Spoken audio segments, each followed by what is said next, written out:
Good morning বন্ধুরা, কেমন আছো তোমরা সবাই? আশা করছি সবাই ভালো আছো, আর আমিও ভালো আছি। ভালো না থাকলেও ভালো আছি বলতে হবে, তাই না? এই যে দেখো, আজ রবিবার, কিন্তু সকাল সকাল ডাক্তারখানা চলে গেছিলাম। কত ওষুধ দিয়েছে দেখেছো? রিপোর্টগুলো সেই করেছিলাম, রিপোর্ট করার পরে কিন্তু ডাক্তার দেখানো হয়নি। তারপরে তো আজকে সকালবেলা চলে গেছিলাম সকাল সকাল ডাক্তার দেখাতে। তো ডাক্তার দেখিয়ে চলে এসেছি। বাড়ি এসে গা হাত ধুয়ে নিয়েছি। সকালে একবার গা ধুয়েছি, আবার একবার এখন এসে গা হাত ধুয়ে নিলাম। নিয়ে এই যে বেশ কিছুটা কাজ কর্ম করে রেখে দিয়েই গেছিলাম গা হাত ধুয়ে চা খেয়ে। তো তারপরে এসে আবার ওই সব জামা কাপড়গুলো সব কাচলাম।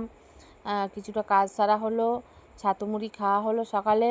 খেয়ে ওষুধ খেয়ে এই যে পাড়াতেই একটা মুরগির মাংসের দোকান আছে, আমাদের ছেলের বয়সী ছেলেটা। তো ওর কাছ থেকে একটু মাংস নিয়ে নিলাম। তো মাংসটা আজকে আর কিছু রান্না বান্না তেমন কিছু করব না। দেখতেই পেলে ভাত কিন্তু হয়ে গেছে। এসেই কিন্তু আমি জামা কাপড় কেচে দিয়ে মুখ হাত পা ধুয়ে গা হাত ধুয়ে আমি ভাতটা চাপিয়ে দিয়েছিলাম। ভাতটা চাপিয়ে কিন্তু মুড়ি টুড়ি খেয়ে নিয়েছি, ছাতু মুড়ি খেয়ে ওষুধ খেতে ভাতটা হয়ে গেছে। তো তারপরে কিন্তু আমি মাংসটা ধুয়ে পরিষ্কার করে আমি শুধু ওই মাংসের তরকারিটাই হবে। আর যেহেতু আনাজ সবজি কিছু নেইও, যা ছিল গতকাল সব দেখতে পেয়েছিলে, সবই করে ফেলেছিলাম। পটল বলো, উচ্ছে বলো, যা যেখানে যা ছিল কুড়িয়ে বাড়ি সব করে ফেলেছিলাম। তো আমার বর বলেছিল আজকে ডাক্তারখানা যাবে। তো হঠাৎ ডাক্তারখানা ওখানে নাম লেখানোর ওখানে গতকাল রাতে বলল যে কালকে রবিবার সকালবেলা সকাল 8টার মধ্যে ডাক্তারখানা পৌঁছাতে, মানে চেম্বারে।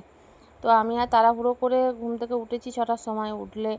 উঠে কাজকর্ম বেশ খানিকটা ছিল, করে একদম গা হাত ধুয়ে চা করে খেয়ে আমরা দুজনাই চলে গেছিলাম। ছেলেটা দোকানে ছিল। তো এসে ওই যে দেখতেই পেলে। তো এবার কিন্তু আমি তরকারিটা চাপিয়ে দিয়েছি। আজকে কিন্তু একদম সিম্পল রান্না, একদম মানে শরীরটা একদম সাথ দিচ্ছে না আজকে। শরীরটাও সাথ দিচ্ছে না, মনটাও ভালো লাগছে না। মানে এক গাদা ওষুধ, তারপরে মানে এই যন্ত্রণা ব্যথা এইসবগুলোই চিন্তা করছি। তো চিন্তা করতে করতে রান্নাবান্নাটা করছি। রান্নাবান্না বলতে তো দেখতেই পাচ্ছ, শুধু মাংসর আলু কেটে নিয়েছি, আদা রসুন ছাড়িয়ে নিয়েছি, পেঁয়াজ কেটে নিয়েছি। তো আজকে আর মানে ওই যে মশলাটা করে নেবো, আদা রসুন আর কাঁচা লঙ্কা। আজকে কিন্তু একদম মানে মাংসটা হালকা পাতলাই হবে, মানে কী বলতো, সাদা সাদা মাংসটা হবে, লাল লাল আজকে আর মানে কালারও হবে না, জানি না কেন। তো মনটাও হয়তো ভালো ছিল না, যার জন্য কি রান্নাটাও হয়তো মন দিয়ে করিনি, তার জন্য যাই হোক হবে একটা কিছু। তবে আজকে কিন্তু মাংসটাই একদম মানে সবুজ সবুজ কাঁচা লঙ্কা দিয়েছিলাম, তো যার জন্য হয়তো কালারও হয়নি। জায়গা সেটা নিয়ে কোনো টেনশান নেই, কোনো চাপ নেই।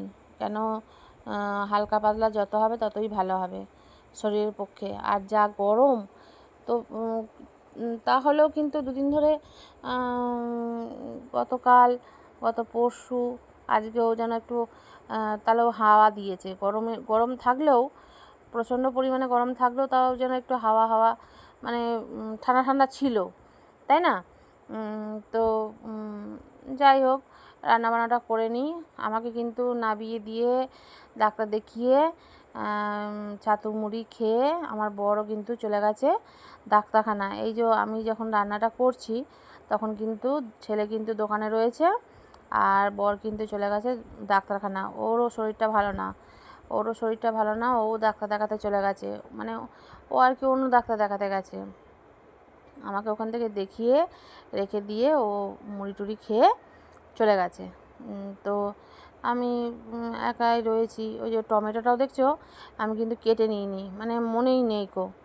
তো আজকে কিন্তু মাংসটা একেবারেই মানে অন্যরকমভাবে যেভাবে করি আমি, যে পেঁয়াজটা দিই, ফোড়নে কিছু দিই, তারপরে পেঁয়াজটা লাল লাল করে ভেজে নিয়ে তারপরে টমেটো মশলা কষিয়ে নিয়ে তারপরে কিন্তু মাংসটা দিই, তোমরা কিন্তু দেখেছো। কিন্তু আজকে কিন্তু সেটা কিছুই করব না। কেন জানি না, আমার যেন আজকে কিচ্ছু ভালো লাগছিল না। তো শরীর খারাপ সবার বাড়ি শুধু সবার হলে ভালো লাগে। তো ছেলেটারও শরীরটা খুব একটা ভালো না, ছেলেটারও হাতে আঙুলটা কেমন যেন সেই নখের কোণ থেকে একটু চামড়া উঠে গিয়ে দিয়ে সেই নখের মানে আঙুলটা ফুলেছে, খুব ব্যথা, একদম ফুলে নখ টোকগুলো একদম সে কেমন একটা, ওরও ওষুধ এনে দেওয়া হলো। তো আজকে এই সব কিছু মিলিয়ে যেন একদম ভালো লাগছিল না। তো দেখতে পেলে পেঁয়াজটা হালকা করে একটু ভেজে নিয়েই কিন্তু মাংসটা দিয়ে দিলাম আজকে, দেখেছো মানে মাথারও ঠিক নেই আমার আজকে। তো দেখতেই পাচ্ছ মাংসটা এবার একটু কষিয়ে নিয়ে তারপরে কিন্তু ওই যে কী বলে মশলাটা দিয়ে দেবো। মশলাটা দেখছে পাশে করে রেখেছি, সামান্য অল্প একটু মশলা। তা গতকালকে যা রান্না করেছি দুনিয়ার, মাছ কোথায়, ডিম কোথায়, পটল ভাজা। আচ্ছা তোমাদেরকে আমি যে গতকালকের ভিডিওটাই কমেন্টে বলতে বলেছিলাম, তোমরা তো কেউ বললে না, কেউ তার মানে আমার ভিডিও দেখো না, তোমরা বলো আমাকে কেউ ভালোবাসো না, আমি বুঝতে পারছি। চলো দেখাই যাক কবে তোমাদের চোখে পড়ে আমাকে। তো চলো এইসব করে তো লাভ নেই, যখন যেটা হবার হবে তখন সেটা হবে। আসলে আমার কপালটা যে খুব ভালো তা নয়, জানো তো, ছোটো থেকেই আমার কপাল, আমার খুব কষ্ট, মানে আমাকে খুব মানে কষ্ট করে জায়গা মতন পৌঁছাতে হয়। তো দেখা যাক ভগবান কতদূর আমাকে কষ্ট দিতে পারে, তারপরে আমি মানুষের কাছে গিয়ে পৌঁছাই। তবেই না, ভগবান না চাইলে তো আর হবে না কোনো কিছুই। তো ভগবান আমাকে কর্ম করতে দিয়েছে, আমি কর্ম করে যাই, তারপরে সেই বুঝবে যে আমি ফল পাবো কি পাবো না। তো চলো দেখো মাংসটা কিন্তু মশলা, সব রকম মশলা দিয়ে দিলাম, নুন হলুদ, একটু ধনে গুঁড়ো, একটু জিরে গুঁড়ো দিয়ে একটু মাংসটা ভালো করে কষিয়ে দেখলো, ঢাকা চাপা দিয়ে দিয়েছি, কত জল বেরিয়েছে মাংসটা থেকে। তো আলুটা ভেজে তুলে রাখলাম, রেখে ওই যে মাংসটা করেছি। তো পাশে যে জলটা দেখো এখন থেকেই হচ্ছে যে চাপিয়ে দেবো, সে কিন্তু আমার আর মনে নেই, দেখেছো। আমি কি মন নিয়ে যে রান্না করছি সে একমাত্র আমিই জানি, আর ওই ওপরওয়ালা জানে।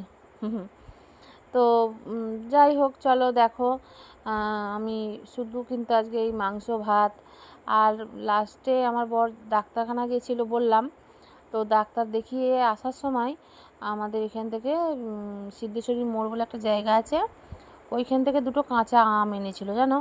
তো আমাকে বলছে দেখো তুমি কালকে আম করছিলে, গতকাল যেহেতু টমেটো চাটনি করেছিলাম, ভাত খেতেও যেন গরমে ইচ্ছা করছে না একেবারে, মানে খিদে থাকলেও যেন খেতে ইচ্ছা করছে না, ভালো লাগছে না।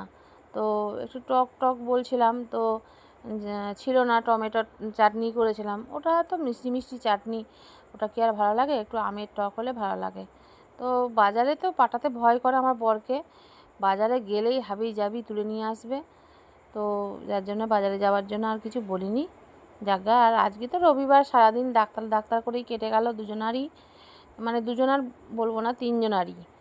তো এই যে মাংসটা কষিয়ে নিয়ে দেখো পাশে কিন্তু শেষকালে জল চাপালাম, একটু জলটা ভালো করে ফুটিয়ে নিয়ে জলটা কিন্তু দিয়ে দেবো, দিয়ে একটু গরম মশলা দিয়ে নামিয়ে নেবো তরকারিটা একদম শেষকালে। তখন আমার বর এসে বলছে দেখো আম এনেছি, তো সঙ্গে আমটা ভালো করে ছাড়িয়ে একটু ওই যে আদা ঘষি না যে গ্রেটারটা, সেইটা দিয়ে একটু ঘষে একটু শুকনো লঙ্কা পুড়িয়ে বেশ সুন্দর করে নুন চিনি দিয়ে মাখিয়ে, মানে সেই স্বাদ হয়েছিল জানো।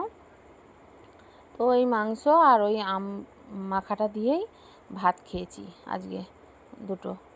তো তাহলে আর কি বন্ধুরা, এই যে মাংসটায় কিন্তু এবার মানে জলটা না গরম হওয়া পর্যন্ত গ্যাসটা কমিয়ে দিলাম আবার, যেন ওই দেখো আবার গ্যাসটা চাপা থালা চাপা দিয়ে দিলাম তরকারিটায়, দিয়ে দেখো জলটা কিন্তু এবার ফুটে গেছে, দেখেছো, জলটা ফোটার অপেক্ষা করছিলাম। তো জলটা ফুটে গিয়ে ওই যে অল্প একটু জল দিয়ে দিয়েছি, বেশি ঝোল করব না, কেন মাংসের মধ্যে এমনি আলু দিয়েছি, আবার ঝোল একটু না করলেও, একটা যেহেতু তরকারি আজকে ছেলে খাবে, এবার কিচ্ছু করার নেই গো, যা হয় হবে। তো এই যে একদম কিন্তু এটা রেডি হয়ে গেছে। একটু গরম মশলা দিয়ে আমি কিন্তু তরকারিটা নামিয়ে নেবো। তরকারিটা নামিয়ে নিয়ে তো জানোই আবার কত কাজ থাকে। এই যে মানে গ্যাস ট্যাস মোছা, বাসন টাসনগুলো মাজা, তারপরে ভাত খাওয়া, চান টান করে। আজকে কিন্তু 3-4 বার চান হয়ে গেছে। এই যে দেখো আমটা কি সুন্দর লাগছে। তবে চলো টাটা।